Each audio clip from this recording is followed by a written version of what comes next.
महाशिवरात्री या दिवशी अनेक तरुण मुले आवर्जून उपवास करतात। अशी धारणा आहे या दिवशी उपवास केल्यास चांगला साथीदार मिळतो। आता साथीदार मिळाला असेल तरी तुम्ही उपवास करूच शकता। तुम्हीही केलाच असेल ना उपवास।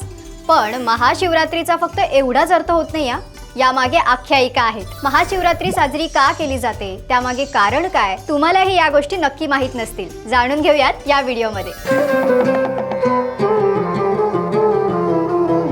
नमस्कार, मी सलोनी।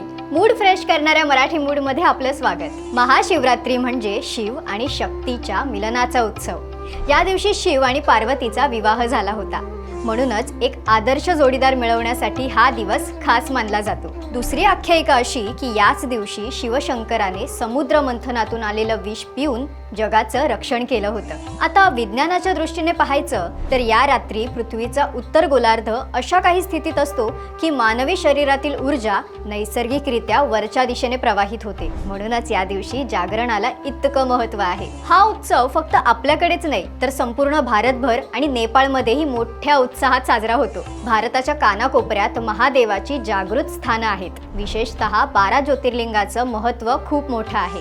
महाराष्ट्रातच आपली 5 ज्योतिर्लिंग आहेत।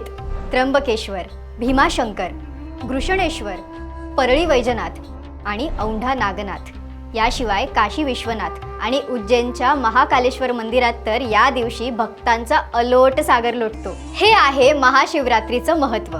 या महाशिवरात्रीला फक्त उपवास न करता शिवशंकराच्या डोक्यावरचा चंद्र जसा शीतल आणि शांत आहे तसा आपला स्वभावही शांत ठेवण्याचा संकल्प करूया। अगदी त्या भोळ्या शिवशंकराप्रमाणे। तुम्हा सर्वांना महाशिवरात्रीच्या खूप खूप शुभेच्छा। व्हिडिओ आवडला असेल तर व्हिडिओला लाईक करा, मराठी मूडला फॉलो आणि सबस्क्राईब करायला विसरू नका। तुमच्या शिवभक्त मित्रांसोबत हा व्हिडिओ नक्की शेअर करा। हर हर महादेव।